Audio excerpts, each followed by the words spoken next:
Opemsuo 104.7 no Opemsuo TV yama yetiefo ne ahwefo nyina akwaba eba menhia kotokofie matena ya krobia sante kotokwa hene tenase ene nananom ehia mansem ewo Asanteman mu yerahwe siesie ma asumdwe eba nene enso yeda krobia sante kotokwa hene yera na ase to bebi obetenase ama nsem ewo Asanteman mu ahwe siesie sede da yera eye no na yede yetiefo ekwa akiri kakra ekotonim abosom de toso aduonunum na yewura krobia sante kotokwa hene etenase wotenase Asanteman sede ne eye Asanteman no na nsemu a na wo ho yewura hwe esiesie ma asumdwe baaye ema nananom bi nya akonya no si bibi kire yewura eye akorodie wodumase na jadam enya akonya no esi bibi kire yewura ma yewura edukuro no ehye omonsa na brena na kotokwa hene to nananom anim se obetia ne na chi kakra dwumadi a da nanim a ya to nsa afre no se okwa akodi no amanone no yewura edeto nananom anim na bosomi kotonima boso nde toso aduonu nso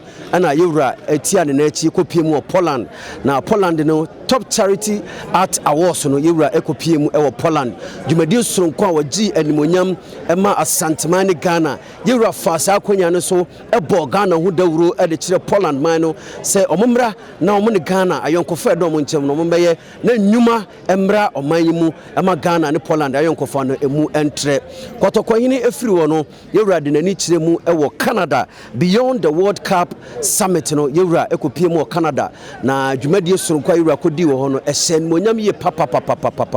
manfo bo krobia sante kotokwa hina baso se na botre a wode akyekyere na Asanteman no kura ma Asanteman agina eba besi ne no omobo yewura baso yewura ene na de hye wo Canada ehyiaye ekire mo amamra ne amane kwan so kwan ye fasi esi wo hene obi akonya yira oba ye mfie aduonu nso waginyina ato babia ese da ten monyam hye na yewura ekoje ewo Poland ene Canada de ma Asanteman ne oman Ghana twedi ampo nananom adama krobia sante kotokwa hene abepiem abedru aye manhia kotokofiem nyina ekohia no fefefefefe ema eno eya akono ene yewura etenase se Asanteman na sede wodi na chijaye no ene otenase se Asanteman na yenko echi yewura ekono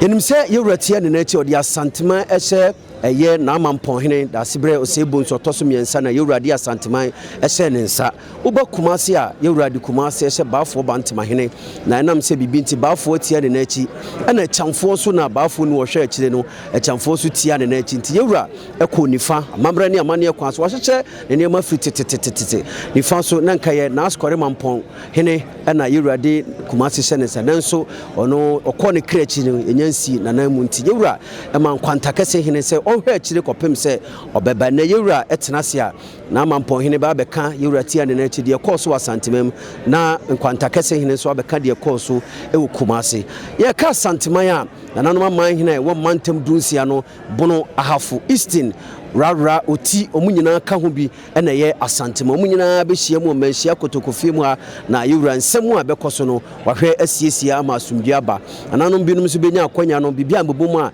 yasere ensuaye ede amomo aguna na brekum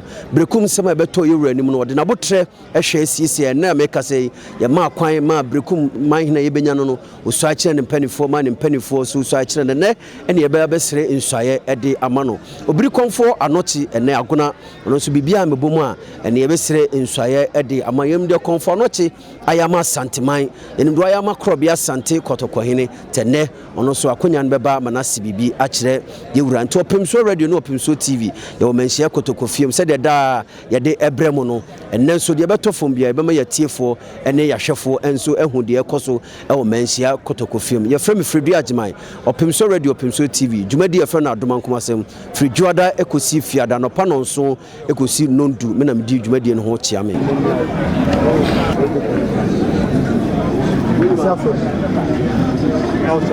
Cham